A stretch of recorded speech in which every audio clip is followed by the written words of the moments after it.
perlu ada bagi seseorang graduan engineer itu sebelum melangkah masuk ke alam industri. Ini mohon perkongsian pada kita semua. Okay, nak cakap macam mana tak? Mental lah kena kuat, especially for a lady. Okay, sebab most of engineer is men. We have to cope with all men. Kadang-kadang kita kena bully, kadang-kadang kita kena complete mereka punya kerja, macam-macam lah. Kadang-kadang kita kena tuduh, but if we have a proper data and proof, so we can handle them easily actually. Tapi untuk nak jadi engineer ni, sebenarnya kita kena relax saja. Kita tak payah nak tension sangat, especially waktu interview. Don't be too prepared, because sometimes we are no longer ourselves if we are too prepared. So just show our true self. Lepas tu relax sikit, then many ideas will come during the interview. Lagi jawab soalan tu. Cukup ke? Terima kasih kepada Cik Puan Rashidah. Disebabkan huraian yang terlalu pendek, mungkin Cik Rashidah nak akan soalan lebih untuk huraian yang seterusnya. Tak apa, kita bagi. Untuk soalan yang seterusnya pada Cik Rashidah juga. Sebagai seorang engineer, bagaimana untuk cara kita menyesuaikan diri di tempat kerja? Dan mungkin kat tempat kerja itu juga kita ada pelbagai staff. Ada senior, ada yang senior manager, macam-macam senior. Kadang umur jarak tu memang jauh, macam Cik Rashidah dengan Mr. Benih. Contoh, sebagai contoh, dan bermacam-macam cabaran dan dugaan yang menanti. Mungkin boleh Cik Puan Rashidah kongsikan bersama kami. Okay, macam waktu kita awal-awal start kerja, memang kita kena humble ourselves. Kita jangan tunjuk pandai. Kita kena start learning starting from the operator's job. Kita tak boleh nak buat kerja kita saja. Kita kena start daripada operator, lepas tu sampai supervisor punya kerja, technicians. Kita tahu semua basic. Lepas tu baru kita boleh comply semua, jadi kita punya kerja punya level. Lepas tu bila kita humble, kita senang nak negotiate dengan orang senang nak accept kita. Sebab awal-awal kita nak attract orang bukan senang, sebab orang tak kenal kita. So kita kena pandai-pandai macam mana nak selesaikan diri. Sebab macam kau dulu kerja, kau punya staff semua umur around 40 to 50 years old. So kadang-kadang kita macam kesian dekat mereka nak buat kerja. Kadang-kadang kita tolong mereka buat kerja, buat kita yang penat, macam tu. Tapi itu semua sacrifice lah. Sementara kita nak stabil, then kita boleh manage semua kita punya staff secara fair lah. Tak ada yang kita macam tak suka, emosi kena kontrol juga. Kita tak boleh cepat marah. Kadang-kadang baru start kerja dah start gaduh dengan orang, tak boleh. Mental, emosi, humble. Waktu kat kerja ada seorang budak lelaki pun resign sebab waktu tu tak confirm lagi, dia tak tahan lah. So dia resign. Dia kata dia nak sambung study, tapi sebenarnya dia dapat kerja lain kot. So mental memang kena kuat.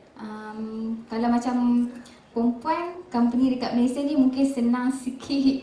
Tapi kalau lelaki memang teruk, kena bully. Itu beza dengan kat Mary punya tempat. Okay. Terima kasih diucapkan kepada Cik Puan Rashidah atas kupasan yang menarik. Jadi tanpa melengahkan masa, saya beralih pula kepada Mr. Uni. Jadi untuk Mr. Uni, mungkin Mr. Uni boleh terangkan kepada kami apakah ciri-ciri graduan yang dikehendaki oleh company sekarang, dan adakah dengan sekadar kita mempunyai result yang bagus ataupun apakah ciri-ciri yang dikehendaki sebenarnya? Thank you.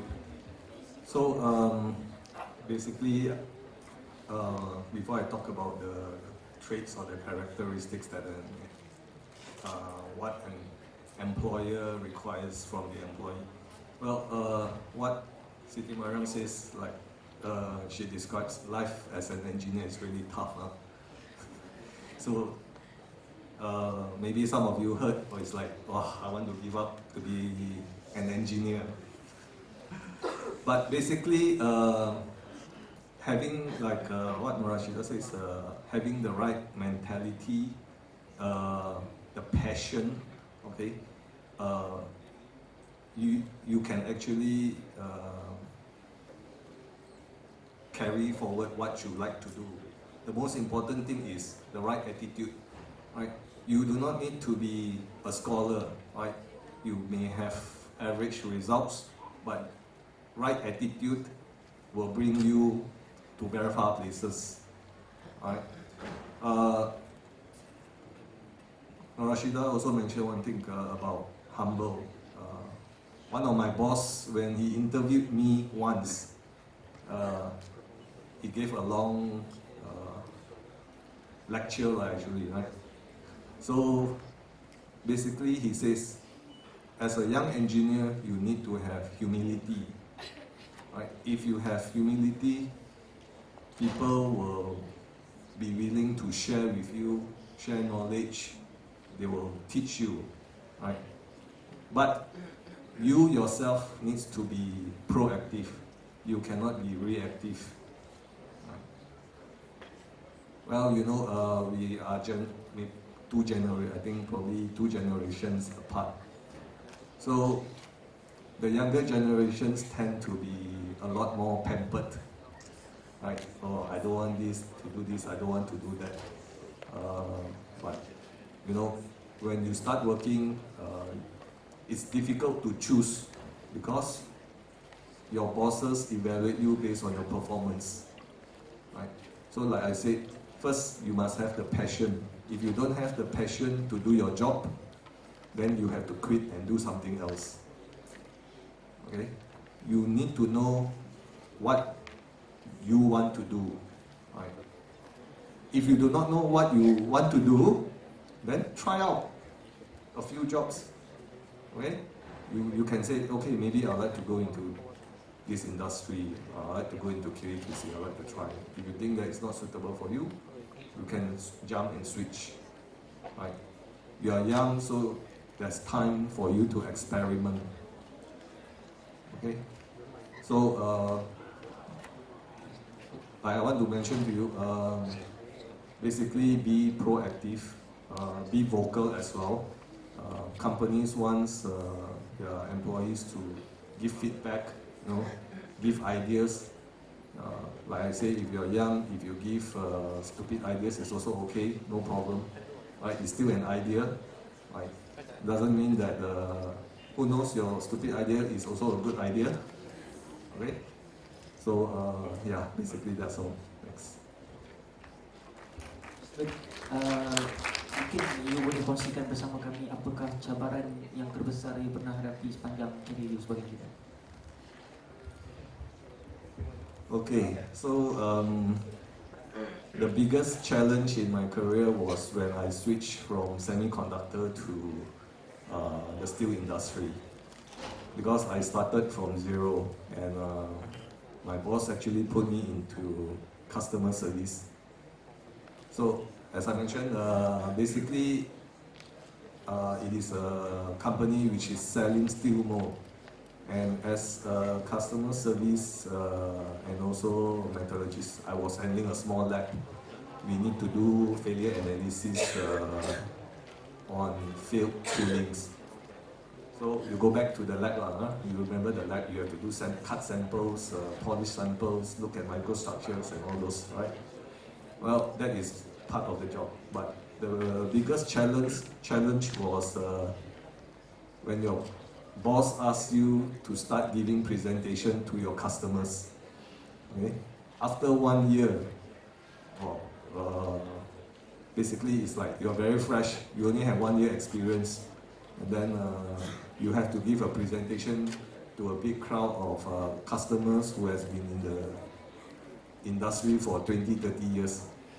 Right? So, yeah, being a young engineer, you know, you probably feel afraid, but it is a good challenge because it brings up your character.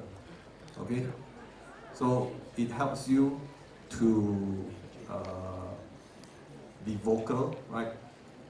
So that you it also helps you to do proper presentations, right? You learn whatever mistakes you do, then you learn, then you improve yourself. Okay? Thanks. Thanks to Mr. Whitney for the great explanation just now. And next, kita tukar kepada Cik Puan Mary kita untuk soalan yang berikutnya. Macam tadi kita dah ada bercerita suka dan duka. Jadi mungkin pasti kita dapat suka. Kita nak akan cerita yang suka. Tapi kalau duka pun tak apa, kita just share. Okay? Jadi untuk yang berikutnya kepada Cik Puan Siti Mary kita, untuk soalan yang berikutnya, apakah kekangan besar yang dihadapi menjadi seorang jurutera lebih lagi sebagai jurutera wanita, dan mungkin Kak Mary boleh kongsikan bersama kita macam mana untuk kita menguruskan masa dengan keluarga, dan ada kata kalau dah berkahwin macam mana untuk kita menguruskan masa dengan semua. Jadi persilakan. Macam tadi akak dah bagi tahu all the troubles that I have go through, and then now soalan dia adalah kekangan sebagai a woman mind engineer, and then how do I manage time. Okay, macam it's a bit like during your university years lah. Ada assignment, so you have to know when you want to do those assignment. Tapi when you're working, especially when your job sometimes requires you to push back your holiday, to suddenly, let's say, okay, you're supposed to go back next week, and then suddenly, oh no, there's a problem, you have to push back your holiday for 2 weeks.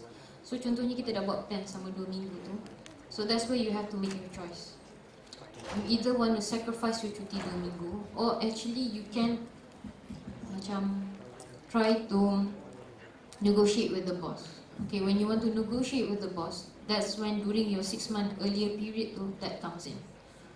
Masa you're fresh, you don't know anything, you tend to ask a lot of questions. Macam biasanya kalau orang kata jangan sombong lah, kau ni baru tapi jangan sombong. So kena banyak tanya, dan kena banyak tanya tu, you know, get to know the person, get to know those people yang you akan kerja. So when you get to know, so for example lah, let's say macam akan ambil contoh hari tu lah, my brother was to fly off to Russia, and then there was no one at home, there was just my seorang lagi brother.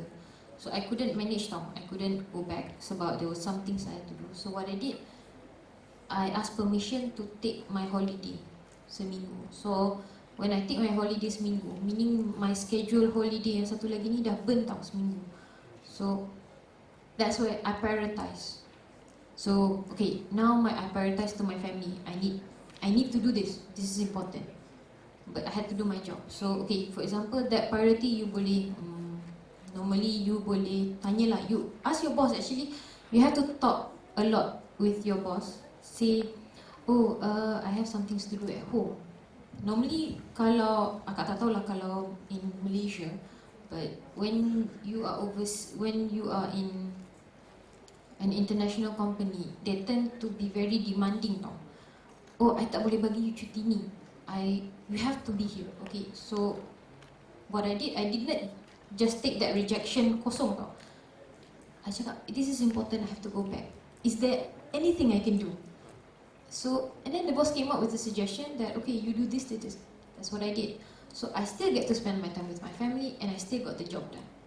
So, being an engineer, there is a team of people that you are under you lah, bukan not under you, is with you in the project.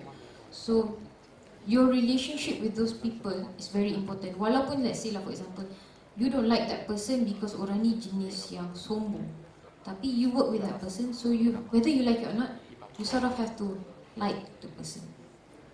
You don't have to really like that person, but just keep a good relationship. So when you're in trouble, because yelah, kita faham kita ni Malaysia, kita jauh daripada family. There are times when you suddenly have to take an emergency leave, and you have to tinggalkan you punya kerja. Dan sometimes kerja yang you tinggalkan tu sebenarnya sangat penting kepada company. If you were to leave the job undone, the company might lose, I wouldn't say billion, I would say millions of dollars. But because you have a good relationship with your workers, so they can help you out. Even though you don't like their personality, but who cares? It's just your job. Personality and your work, you need to separate those two. Akak tahu perempuan biasanya emotional kan? Kadang tu lagi kalau datang bulan. Betul tak? Sekejap, akak dengar suara lelaki. Kenapa perempuan tak ada? Tak apalah, korang mungkin faham ke kan? So, for guys, alah, guys pun emotional juga sebenarnya. Tapi, for guys, you guys are lebih, macam mana, you guys, I would say salute tu lah to guys because you guys can manage so many things without feeling emotional. Korang boleh, you don't like that person, you hate that person, tapi you can work very well with that person. That's guys. As for girls, you sort of have to be a guy. Buanglah emosi tu, macam tadi Kak Syida cakap, nak nangis pun ni, buang nangis kat tempat lain. Kalau let's say for example korang dah stress ni kan, kena bully, lepas tu dah lah kat rumah mak sakit ni, ayah masuk hospital, tak boleh nak balik.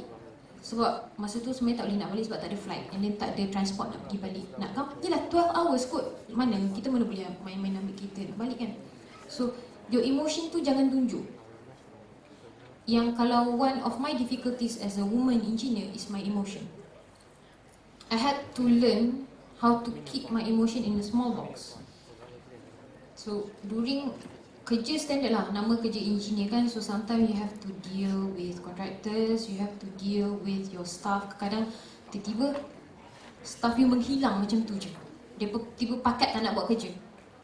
Dah pakat tak nak buat kerja ni, tapi kerja kena buat juga. So whether you like it or not, you have to step down and do that job.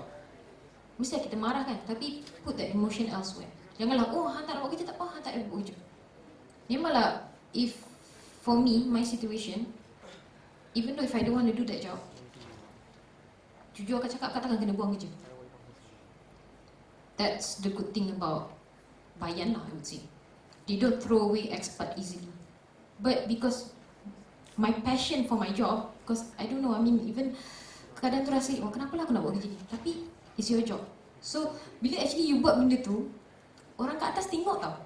Your bosses, your managers, your directors, they look, oh, she's willing to step down, she's willing to sacrifice her time to do all those little jobs.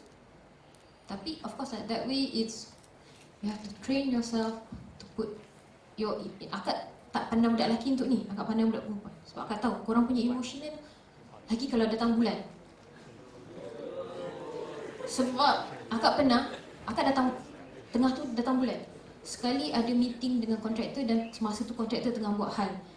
The company was losing millions of dollars and the contractor did not want to pay for it. They did not want to be responsible for the loss.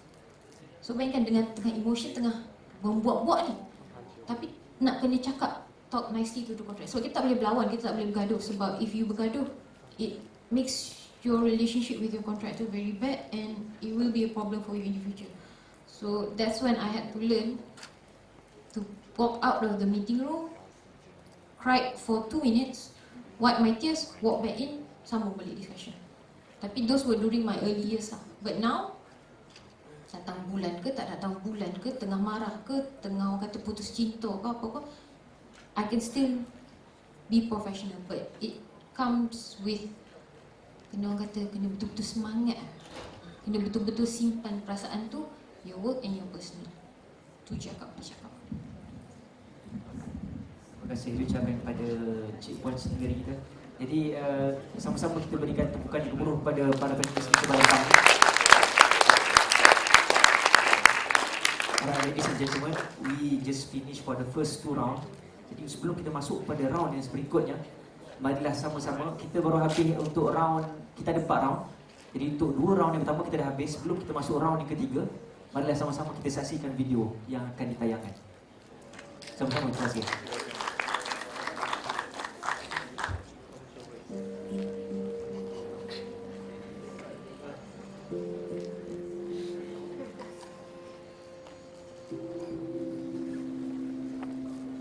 Student rolling yang grad ni bergantung kepada industri lah.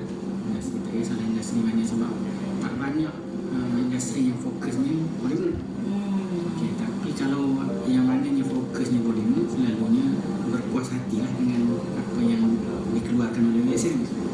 Nazrimnya projek-projek kita ni lah, keluaran daripada PPKBSM daripada pandangan secara kasar ni lah, terutamanya graduan-graduan yang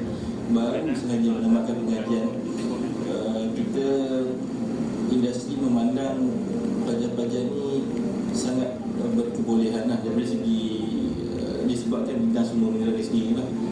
Kerana kita mempunyai 3 bidang yang mana universiti lain kita tawarkan hanya 1 saja degree, tapi kita ada 3. Pertama sekali geologi, kemudian kita ada processing, prosesan, dan juga bidang perhubungan sendiri lah, ataupun juga pengkeluaran. Tidak ada masalah gagal kita diterima oleh pihak, dan ini diakui oleh pihak industri yang telah terlibat secara langsung.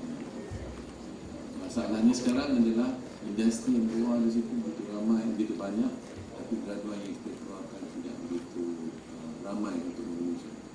Ini juga adalah berasaskan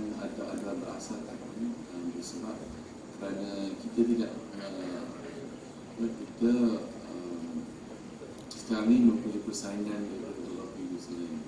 So, kita tidak mahu pelajar-pelajar kita tidak ada kerja, tetapi lebih diperlukan lebih adalah industri itu banyak dan graduan kita boleh mengisi ruang-ruang itu.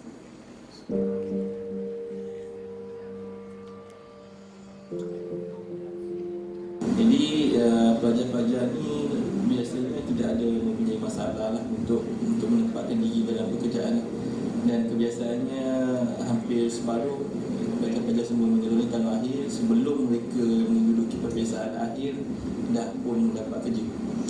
Ini yang daripada data atau pendapatan yang kita ada daripada 2 tahun kebelakangan ini. Kerana apa, bidang semua mineral ni memang hanya 1 saja di Malaysia, dan 1 saja di Southeast Asia ataupun Asia. So, saya yang kedua saya cakap, ada lagi budak tak? Ada budak tak buat kerja lagi? Dan saya cepat sedekat, tak ada. Sebab semua dah buat kerja.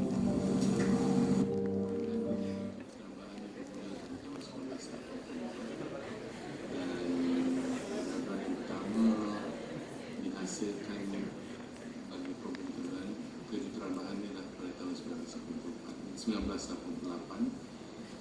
dengan bilangan pelajar yang bergraduat 11 tahun sebelum, dan daripada 10 orang ini boleh kata 90% memasuki dalam alam pekerjaan di dalam industri. Dan ini menunjukkan bahawa tidak ada masalah pada ketika itu graduan kita dalam industri. Hingga hari ini kita telah menghasilkan lebih kurang 2,000 pelajar belajar di kampus. Dan pada pandangan saya, secara umumnya graduan kita tidak ada masalah di industri.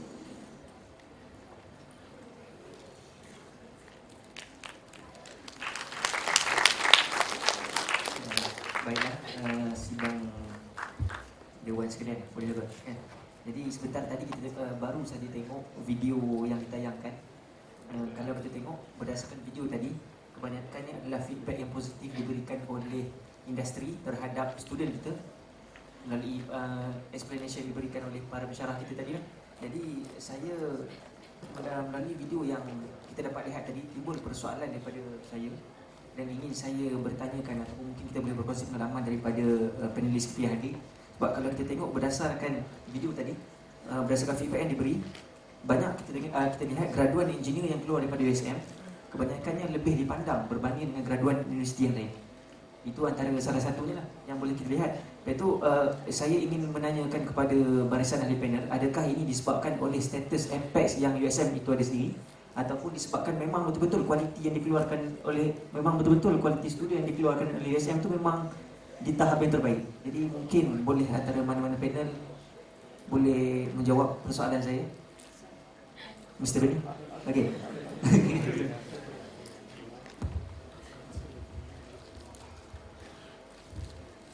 Okay. Well, maybe what I can say is for the material side. Basically, I would say that the program is actually quite a good program because it's actually a very broad-based program, right?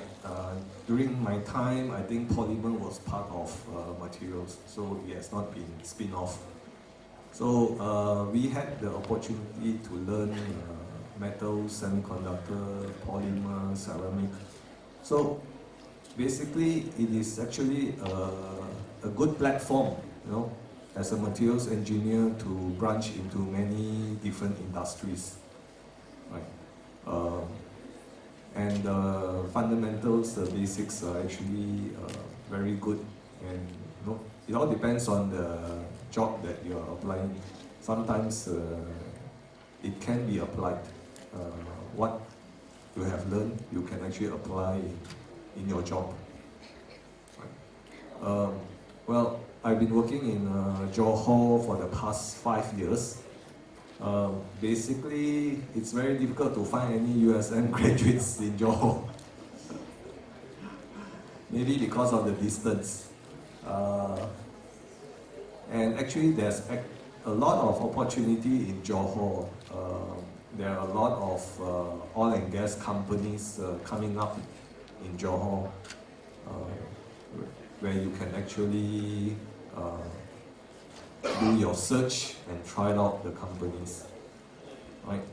The oil and gas actually offers a lot of opportunity to the material engineers. For example, my company, you can actually go into QA department, QC department. I've also hired students in material engineering as a sales engineer, but technical sales engineer. Then we have technical department. If you are very passionate into reading specifications, okay, right? Then we have a technical department to do that. Then we have also welding engineers. We have NDT specialists. So these are areas where the material engineer can actually branch into and specialize, right? Because you have the basics. Okay. So these are all, like welding engineer and NDT inspectors. These are professionals, right? It's just like a professional accountant. So they are professionals as well. You have to be registered with the international associations. So basically, there are good opportunities for you to venture into. Okay, and I've also seen a USM graduate in Shell as well. She is actually in the materials corrosion department. It's also a technical department. So you can also become a corrosion engineer. Okay, so basically, I would say that you know, I've seen some of the products from USM, and actually they are quite good. Yeah, thanks. Thanks to Mr. Benny. Jadi kita akan masuk untuk sesi yang ketiga, iaitu Q&A session. Jadi saya buka kepada semua mahasiswa dan mahasiswi yang hadir, bahkan mungkin ada di kalangan para pensyarah yang ingin menanyakan soalan kepada para panelis. Jadi jangan segan, jangan malu, just datang pada mic, perkenalkan diri, nyatakan pada soalan tu nak tujukan kepada panel mana, dan it's up to you whether you want to use English or Malay. Okay. Okay, kita akan buka. Mungkin nak tanya Kak Siti Mary berapa gaji, contoh. Contoh. Okay, boleh? Ada?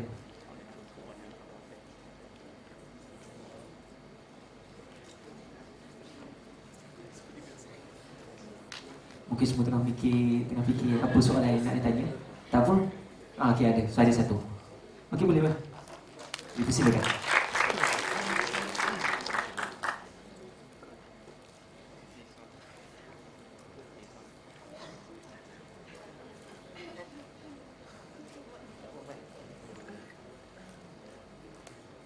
Sementara itu dalam masa yang sama, yang lain boleh prepare soalan.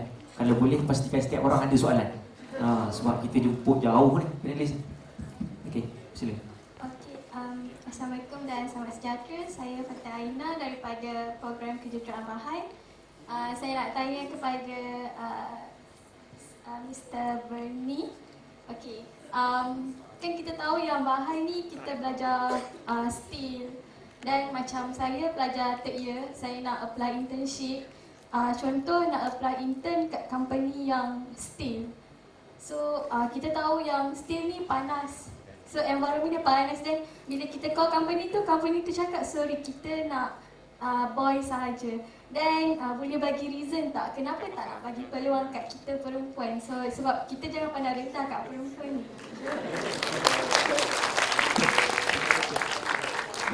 Very good question.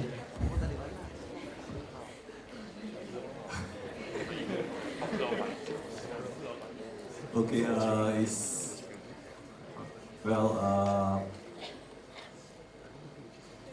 I think it sometimes depends on the job scope of the position, or probably what the company actually wants the intern to do. Okay, basically you can ask them, you know. Of course, I've never experienced it before in my other companies. You can, if they turn you down, you can ask them, you know, what is the job scope, you know, that, or what do you want the intern to do, right? If you think that you can actually take up the challenge, you say, why not, you know, why? Or you can ask them, why do you think that the woman cannot take up the position? You see. So it's basically you have to challenge them back, right, and see what is their response. So if you think yes, you are gung ho, you can go for it, then you should go for it. You know, like Siti Maram, you see, a woman in the mining industry is also a very harsh environment, but women can also excel. Right? So, even though it is a negative reply from the company, don't take it negatively, right? You should ask them questions. Okay? Thanks. Terima kasih ucapkan kepada Mr. Udi. Ada lagi soalan? Mungkin dipersilakan.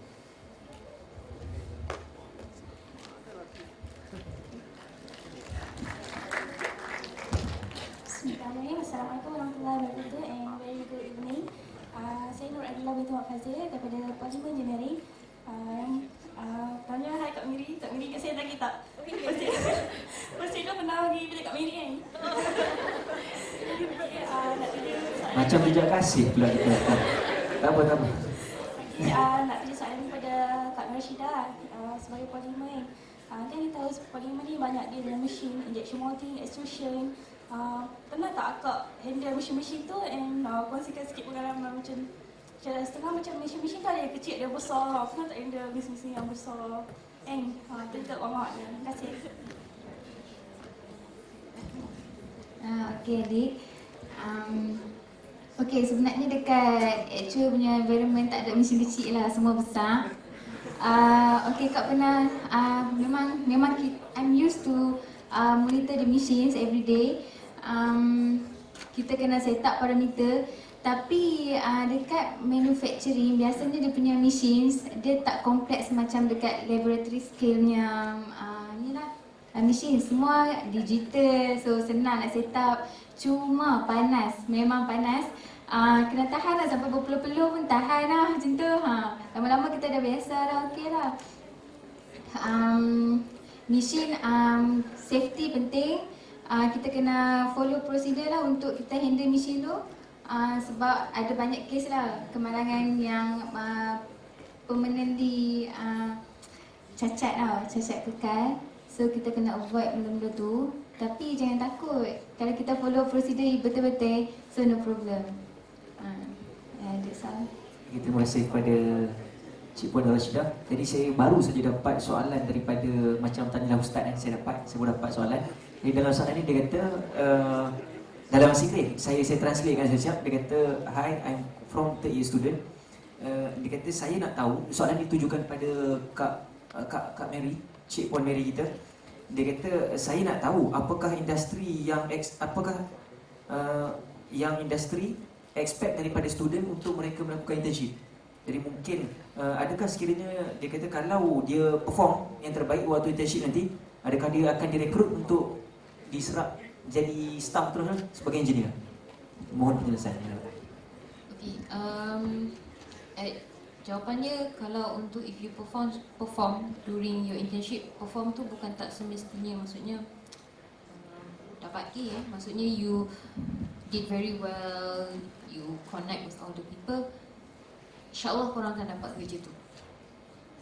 Cuma yang korang ni, korang selalulah follow up. For example, let's say kan yang macam yang budak-budak macam selinsing, macam akak dulu. Actually, after my internship tu sebab due to I had extend 1 year, so it was a 2 years gap if I were to take on the job. The company couldn't because the company needed a mine engineer within 1 year. So I lost that part lah. So kalau macam let's say Bayan, I think that tak ada kot kat sini. Oh dah grad dah, sorry. Yang budak grad ada yang 4 orang yang pergi Bayan tu, why they did not get the job in Bayan was due to the coal price. So macam kalau kita dengan mining industry ni, I'm not sure kalau macam bahan dengan polymer, tapi mining industry kita bermain dengan harga mineral lah. So for example, let's say gold, kalau gold tak akan jatuh lah. Maksudnya kalau for other minerals, if let's say for example masa tu price jatuh, kemungkinan dia orang tak akan ambil. Tapi if you dah perform ni, you dah kenal dengan orang you, maksudnya you ada orang dalam, you always engage with them, insyaAllah dia orang akan ambil you walaupun the price, maksudnya walaupun dia orang tak sebenarnya nak ambil budak, tapi because they know you can do the job and they know that oh kalau aku letak budak ni dalam department ni, mesti budak ni boleh terus buat kerja. Dia orang tak payah training korang dah, dia orang tak payah bagi. You will still have the 3 months punya duration, tapi you already buat kerja. So ya, insyaAllah boleh dapat. InsyaAllah boleh dapat kan. Okay, jadi ada soalan lagi? Okay, boleh. Silakan. Okay, yang lain boleh prepare soalan. Kalau segan nak cakap, tak boleh hantar surat macam mana saya baca tadi. Boleh. Assalamualaikum. Saya Siti Nur Hajar daripada Materials Engineering. Tapi soalan ni saya nak tanya dekat Kak Mary. Sebab saya tengok Kak Mary ni sangat tough kan. Bangkit turunnya kan. Kat mana Kak Mary dapat kekuatan tu? Macam saya pun pernah fail kan. Tengah bangkit kan. Macam Kak Mary dapat kekuatan tu. How to be as tough as you? Okay, thank you. One thing, realize that the mistake you do. For example, okay, macam adik dah pernah jatuh je. Kak pun pernah jatuh kan. Kalau nak buat cerita, kalau akak nak cakap, malulah pula. Tapi I'll say it out loud. Strength of material, I repeat, I think 4 to 5 times. Every year I repeat. Asal Dr. Hashim dah tahu dah. Sebab Dr. Hashim tanya beliau anak depan-depan. But during my first 2 years tu, I was a bit naive tau. Oh tak apalah, study dengan kawan, group. And then suddenly, malas pula, malas ni. Because why I had to repeat that subject so many times, because I did not realise I was falling down. Maksudnya okay, kalau adik dah sedar adik ni tengah jatuh ni, dan adik dah okay, I want to bangun, nak bangun. So bila nak bangun tu, first thing that you have to do is realize that you are down. You dah kat bawah, you dah jatuh tersungkok dan ni, dah memang orang kata dah luka dah banyak-banyak. Nak rawat balik luka tu, adik kena cari jalan. Maksudnya macam ni, find the right people. Jangan nak fikir macam ni, okay, ngadu dengan kawan lah weh, aku tak lepas lah weh, macam mana yang kawan dah lepas kan. Sorry kepada semua, sometimes your friends are not helpful. Sebab mungkin okay, let's say for example kadang tu kawan tu dia nak bagi pas dia. So kita kadang tu, let's say for example kalau you dapat kawan yang memang tolong you bangun, InsyaAllah you boleh bangun lagi. Tapi there are times when you tak ada kawan, kawan pun kadang-kadang hilang. Diorang pun nak study juga kan, they don't have time to manage your problem. So what you do, realize that you sendiri dan you boleh bangun sendiri. Apalagi pergilah cik lecturer. Because that's what I did. I approached lecturers. Alhamdulillah, I'll say my thanks to Dr. Nolan, I'll say my thanks to Dr. Hashim, to Pak Din, to Dr. Said. I meet every one of the lecturer, I ask their point of view. I told them frankly, I'm having this trouble, I tak boleh subjek ni, I tak boleh ni. What am I supposed to do? Every lecturers dia akan ada point of view diorang sendiri. So korang pilih yang mana yang korang rasa korang boleh. Let's say for example lecturer kata ni, okay you study dengan ni, you buat pas jawapan ni. Tapi you kata, oh tak boleh lah, okay pergi jumpa lecturer lain. Mungkin lecturer lain ada idea lain pula. Oh you buat macam ni, macam ni, macam ni. Contohnya lecturer yang cakap, okay tak apalah, you study hard, tapi kalau tak boleh nak dapat A, tak apalah, you bagi pass je. And then after that you have to cari peluang. So kena tak boleh malu. For example, korang dah jatuh kan, yang P1, P2, korang tak boleh malu. Realize that you have made a mistake. Kalau korang nak nangis, silalah nangis dulu. After that tak payah nangis dah. Because why? Kalau korang dah tough sekarang, if you come into my industry, you boleh jadi di mana saya sekarang. You can earn as much as I am now. You can live with how I am now. Dan korang takkan ada masalah macam menyesalnya lah aku tak ni. Sebab korang dah work hard. You already gave everything. So realize your mistake. And jangan malu nak bertanya. Jangan malu nak cari tolong. Sebab kalau korang, aduh aku P1 macam mana nak kerja nanti macam mana. Lah akak P1, aku grade 6 berapa je. Tapi akak tak malu. Bukannya akak tak malu macam tu. Maksudnya akak tak malu nak bertanya. Akak tak malu nak tanya dengan orang ni, kau macam mana, kau buat macam mana ni. I kumpul tau idea mana semua orang ni. I tengok mana satu yang I boleh buat. Mungkin orang A cakap buat macam ni, I tak boleh. Orang B cakap buat macam ni, tak boleh. Tapi I'm sure if you meet enough people, there will be the one way yang you boleh, you stick. And then insyaAllah, I'll tell you, you akan lebih tinggi daripada orang yang tak pernah jatuh. Sebab you dah pernah rasa sakit, you dah pernah rasa kecewa. So you know that you won't repeat that mistake again. Because you already realise you already did that mistake. Nak bodoh sangat, pergi repeat lagi sekali kan. Satu jawapan.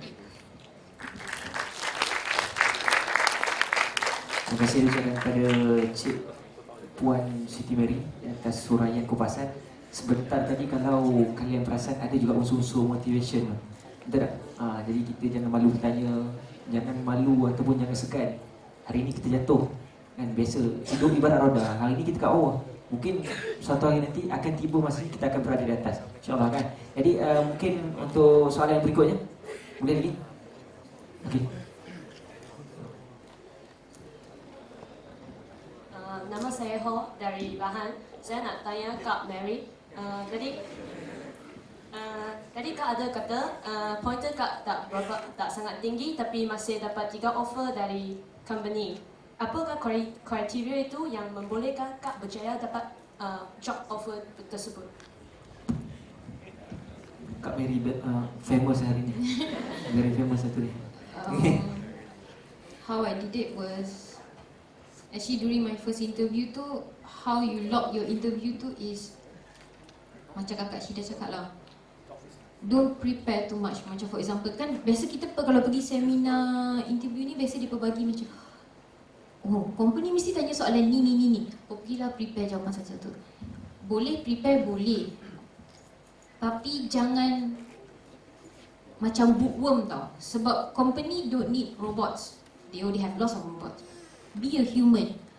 Show your mistake, but at the same time show that I know my mistake tapi I boleh overcome my mistake.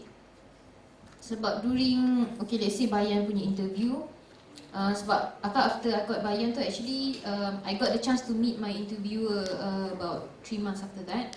I asked them, why did you take me in? Their answer was that because I showed my weakness and I showed my strength and I showed that I had the ability to balance those two. Sebab you're not perfect dan company tak nak orang perfect. Because if you're perfect, you will cause problem. But when you are not that perfect, but you should that you have this intention, bukan yang macam kau cakap, yo saya boleh, saya sanggup ni. No, what you do is sure relax. Sebenarnya saya tahu saya ada masalah dekat sini, tapi saya sanggup nak belajar dan saya sedar yang there are things that I need to learn, and I hope that by joining this company, I can overcome those problems and I can give something back to the company. Dan during the interview, Pak Warren, the one that interviewed me, said that he was actually interested in one of these guys yang dia interview, but what he didn't like of that guy is because he was too cocky, macam belagak pandai. So during that first interview, not that jangan tunjuk pandai sangat, tunjuklah korang ni berilmu tapi not too much, show that company feels, oh, I have something to teach to this kid. So of course dia nak lah, because company tak nak orang yang dah cukup tahu. Sebab if you dah cukup tahu, nanti you akan mendatangkan masalah kat company because you tak akan dengar arahan. So show to them that you have the ability to listen, you have, at the same time you have the ability to lead. So masa interview tu memanglah kita nak pujuk company kan, tapi not too much, not too little, just nice. So you start off by showing your weakness and then show your strength. Because kalau the company hears the bad news first and then the good news, from my experience, normally they become very interested to you, so they call in you for the second interview. Sebab macam Shell, akak dapat first interview but I didn't pass the second interview due to my results. But they was looking for a 3.5 and my result didn't match lah. So I lost that job, I lost the opportunity. But even so, when they told me, I told them that bukan nak cakap, korang aja termasuknya macam masa tu cakap, it's okay, I'll try to become a better engineer and I want to try again with Shell. So meaning that time you dah connect a good connection dengan Shell. Tapi akak tak pernah lagi lah try Shell lagi sekali sebab dah kecewa kan. But with Slumberger, actually I got the offer due to my ability to talk. Because I wasn't that talkative, but I was very macam ni, excited tau. Macam excited nak bercakap, excited nak kongsi pengalaman. I was very happy. I was very macam, bukan nak katakan macam interview, I was serious. I was very, of course, pretended the proper attire for interview, but I was always smiling, even though they were macam, tapi saya nak ambil awak ni, awak pointer tak elok. Ya, saya tahu saya pointer tak elok, tapi saya sanggup nak belajar. Sebab tu saya extend setahun. Sebab I was willing to make up for that mistake. So dia, oh, okay. And then dia tanya, macam mana kalau saya nak hantar awak pergi sini-sini, awak sanggup tak? Sebenarnya tak sanggup, tapi cakap sanggup. Standard first interview korang kena cakap korang sanggup. Dia kata, tapi nanti kalau kena duduk 6 bulan macam mana? 6 bulan tak boleh nak balik rumah.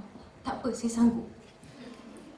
Tapi lepas tu boleh balik kan? Boleh. So macam kira we make it as like macam we're very happy. So diorang pun macam, oh, okey lah budak ni, okey lah. Macam kira boleh kawan lah. Okey lah, boleh lah ambil.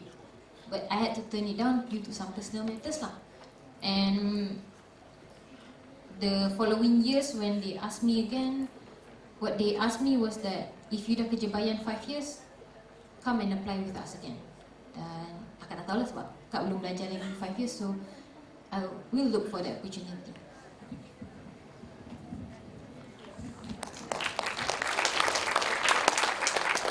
Saya ucapkan kepada Kak Mary.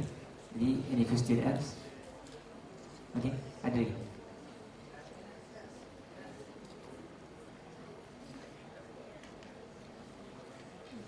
Kalau tak ada, saya baru dapat soalan daripada soalan yang terakhir. I think the last question untuk Mr. Beni. Soalan daripada student first year. Ada tadi dibagi kat saya, student first year ni. Dia kata pada Mr. Beni, student ni dia tak bagi tahu nama dia, cuma dia datang daripada dia course materials engineering. Cuma dia nak tahu, dia minta Mr. Beni sharing sikit sejauh mana peluang pekerjaan bagi student kejuruteraan bahan untuk student first year. Okay, boleh? First year overall untuk semua lah. Okay. Okay, Mr. Bin. Well, I think you have to finish your course first before. Well, like I mentioned, there's a lot of opportunities for materials engineer. Basically, it's just your passion, what you want to do, right? You want to go into the steel industry, you want to go into the ceramic industry, you want to go into, I think, polymer is also possible. So it's very broad-based, right? And there's always, basically,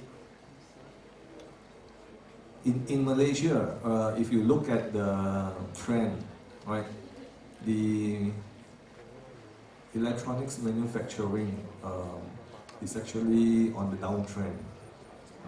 So, as a materials engineer, during my time it's also the same. Where do you go? We go into semiconductor, we go into electronics. So everybody follow the gang, right? The Jing gang, just follow, ikut. But actually there's so many opportunities outside which you are not exposed to. So during your internship, right, you should take the opportunity to try it out. Don't just think that, I just want to be close to home, then I go to that company. No, take the opportunity to go out as far as possible as you could. Right? Try out the companies.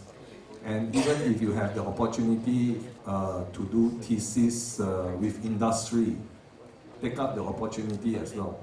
So that is what I personally did. I did my thesis with the industry. Then after that, when I graduated, then they actually took me in. And I didn't need to go for the interview as well.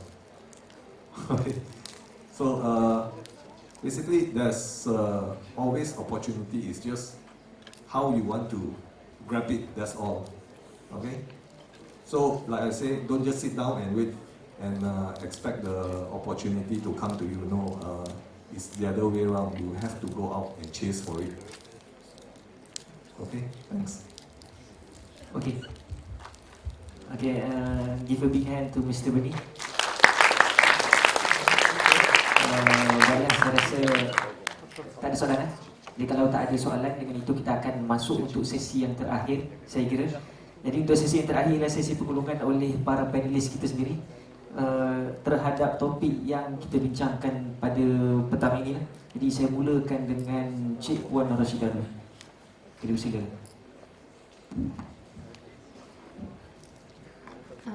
Okay. Tak mau cakap banyak lah. Dah banyak cakap. Okay. Macam mana? Okay. Adik-adik semua. Okay. Starting from now, you have to plan and do for your future, for your best. Because don't worry too much about the job. Sebab dekat luar sana kalau kau pergi lunch ya, mesti banyak gila vacancy. A lot of vacancy out there. Mostly for material and polymer, I think. Dekat luar sana tu kita kena usaha saja cari kerja, bukan tunggu kerja cari kita macam Mr. Benny cakap. Sebab dalam banyak-banyak kita try tu takkan satu tak kena kan. Mesti ada yang kena. So jangan risau sangat, cuma kena rajin cari kerja. So do your best lah. Itu saja. Terima kasih ucapkan kepada Cik Puan Rashidah. Ibarat macam pesanan kakak kepada adik. Betul? Okay, jadi untuk tanpa mengangkat masa, saya jumpa kepada Mr. Benny. Maafkan saya, Mr. Benny first. Okay. So basically, to cut the story short, like I say, it all actually goes down to attitude. Okay, so if you have the right frame of mind, the right attitude, you can accomplish many things, right? So don't be discouraged if you fall down, even in your studies, right? If you fail, then you can always resit and until you pass. Okay? So basically, like I say, it's not only about attitude, it's about expressive. Okay? So like those students who actually send in the questions to the moderator, I mean, you have to be brave and come out, you know, go to the mic and ask your questions. These are the, you know, what the industry and what the company wants. You know, students and employees who can actually come out and express themselves. So I've worked with Western companies, and now I'm also handling a German guy. So basically, the differences between Malaysian education system and Western, we are very academic. Okay, we don't express ourselves so much. So we have to change because companies are international, and you have to interact with so many different types of people and so many different races. So you have to be able to express yourself, to talk, you know, and communicate. This is very important. Okay, thanks. Thanks to Mr. Winnie. Okay, next, Cik Puan Mary. I will strongly agree with Mr. Winnie about the attitude. It's because that akak masa tengok most of my friends sometimes they don't have this right side of mind, so they tend to wear off elsewhere. As a sumber material, you guys know mostly mungkin korang dah belajar aku ni mungkin mining pun, and then mining pula tak banyak pula kat Malaysia. We have a whole world of mining. You have Australia, you have US, and you have all those other companies. So korang difficulties yang Kak cakap tadi tu, that was the orang kata the downside of it as a woman and being away from the family and all that. But be thankful yang korang adalah the one and only sumber mineral graduates in Malaysia.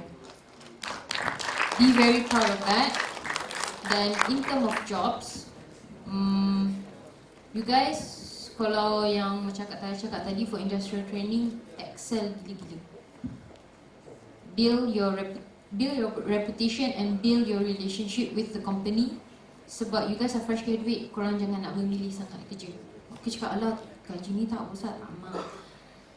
Boleh kalau macam tu if you have 2 other companies behind you yang memang betul nak ambil korang ni, bukan tak sure, confident, okay, korang boleh pilih korang nak kerja based on gaji mana.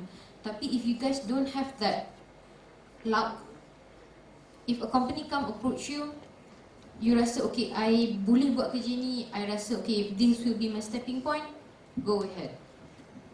If you don't, macam tengok-tengok terkapai-kapai, oh industri pun tak ada yang panggil, by the 4 year tu tak ada yang panggil, go meet your lecturers. Dr. Hashim masanya dalam poket tu banyak kot. Dia punya kad all the industry tu berlambak oh. Kalau Dr. Nolia, kalau siapa yang chemistry, yang nak kerja macam research, pergi jumpa dia, mesti dia ada idea. Kalau macam Dr. Said, Pak Din, sorry, Dr. sebelah tak pernah jumpa. Dr. Hazan, saya tak pernah masuk kelas, sorry. Tapi, your lecturers, for sumber mineral, akak tak tahu mineral, material dengan polymer, your lecturers normally already have links with this industry. Let's say for example, masa time industrial training, you guys didn't have any luck, or the company was very small, they didn't want a permanent engineer, go ask your lecturer. I'm sure dalam poket dia orang tu ada 2-3 yang tengah menanti.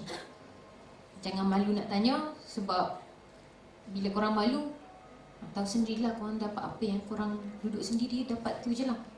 Tapi if you for example ada relationship with your seniors, go ask your seniors. Because memang life as a mine engineer, korang main panas.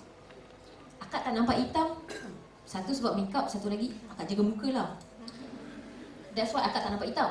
Padahal sebenarnya I work with equipment, kalau korang tengok excavator, siapa yang ada Facebook akak, tengoklah betapa besarnya alat dekat company akak. Kalau lori tu sebesar rumah yang double story, that's how big our equipments are. Our excavators is that big, and our mine site is tak tahu beribu hektar luas.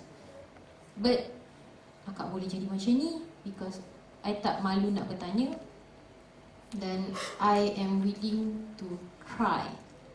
So for example, let's say ada company ni offer you gaji 1.8, that's a basic engineer punya salary.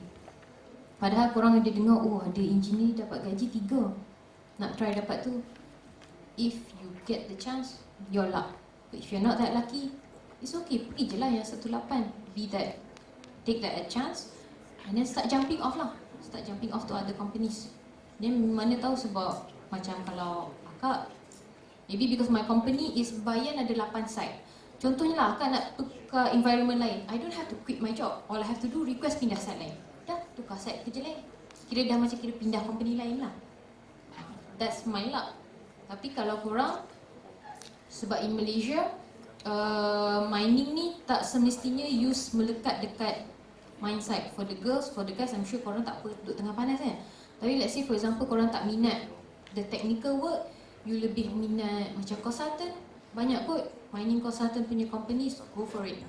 Oil and gas, you can still go for it. Tapi kalau oil and gas, the difficulties is korang berlawan dengan budak UiTM yang petroleum, UM punya yang all the geologists punya tu.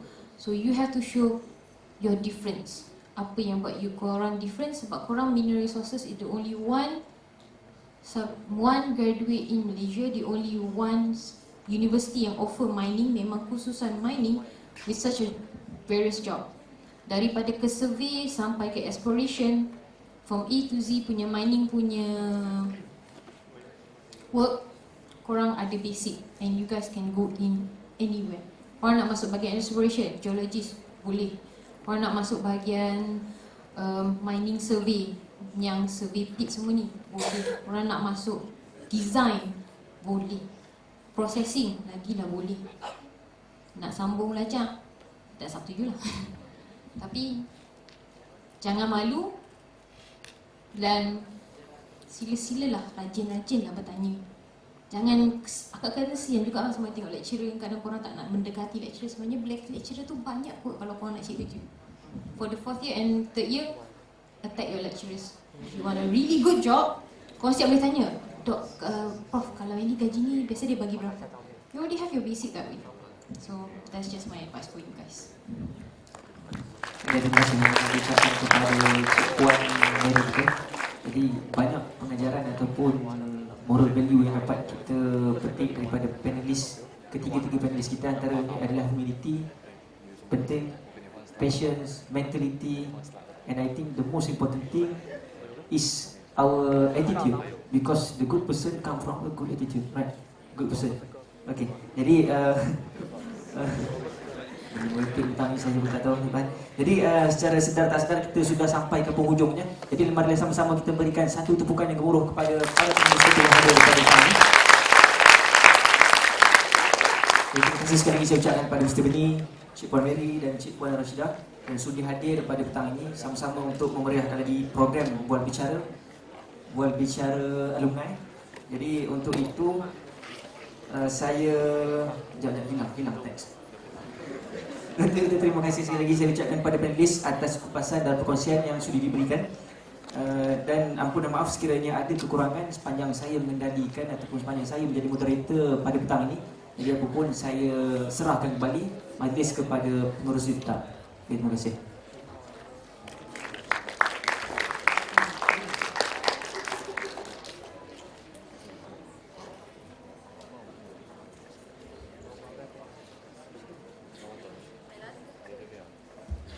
Terima kasih diucapkan kepada saudara Fadlullah selaku moderator kita pada hari ini. Dengan itu berakhir sudah sesi forum bicara bersama alumni The Real Life of an Engineer. Terima kasih kepada ahli panel di atas segala dorongan, nasihat serta perkongsian yang sangat berguna untuk semua mahasiswa-mahasiswi sekalian. Diharap mahasiswa-mahasiswi dapat mengambil sebanyak mungkin ilmu-ilmu yang telah dicurahkan sebentar tadi.